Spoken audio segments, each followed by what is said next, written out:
सही।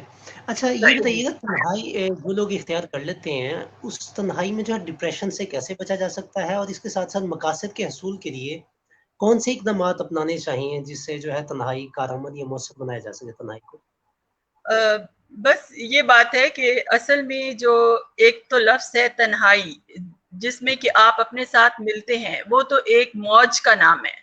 हुँ, लेकिन अगर असल में जो एक पेचीदा सी ज़हनी कैफ़ियत जो है वो भी इसी के अंदर ही आती है, जिसमें कि फ़र्द ये महसूस कर रहा होता है कि कोई उससे प्यार नहीं कर रहा, सब उसे नज़रअंदाज कर रहे हैं और वो उसकी इस किस्म के एहसासात होते हैं, वो दुखी हो जाता है और उसको ये लगता है कि किसी का मेरे साथ लेना देना नहीं है और कई बार वो बहुत सारे लोगों में भी बैठा होता है तो वो ये तन्हाई महसूस करता है और इस तरह के भी मामलात होते हैं। तो जब इस तरह के मामलात होते हैं तो फिर उस फर्द को सबसे पहले तो ये तस्लीम करना चाहिए कि मैं इस तरह महसूस कर रहा हूँ, ताकि वो अपने आप को इससे निकाले।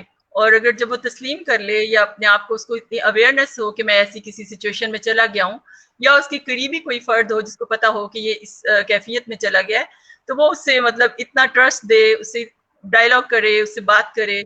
और मेन चीजें यही हैं कि जो मतलब ज़हनी तौर पे इंसान ना तन्हा हो।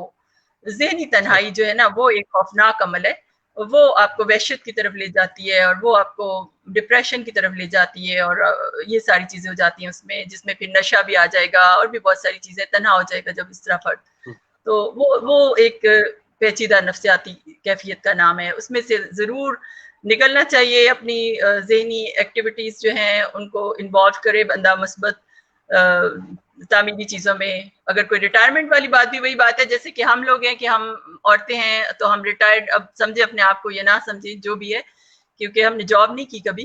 तो लेकिन ज़िंदगी मतलब मुख्तलिफ हो जाती है, जबकि आपके ऊपर माशी दबाव भी नहीं होता और आपके ऊपर उस तरह का समाजी दबाव नहीं होता, तो आप फारिग होते हैं। उस फारिग वक्त को ज़ाहिर है अपने जो आपने मशागल चुने हैं अगर, और अगर नहीं हुँ, चुने तो चुने, और अगर जो भी आपके हैं मतलब उसके ऊपर अपनी तरतीब दें और फिर अपने हल्का अहबाब को उस तरह हम ख्याल लोगों के साथ रहें, छोटी छोटी एक्टिविटीज करें जैसे कि अभी हम भी कर रहे हैं। तो इसी तरह ही अपने आप को बंदा खुश करता है। और ये बल्कि मैं अप्रिशिएट करती हूँ आप लोगों को कि किस तरह से आप हम लोगों को इन्वॉल्व करते हैं।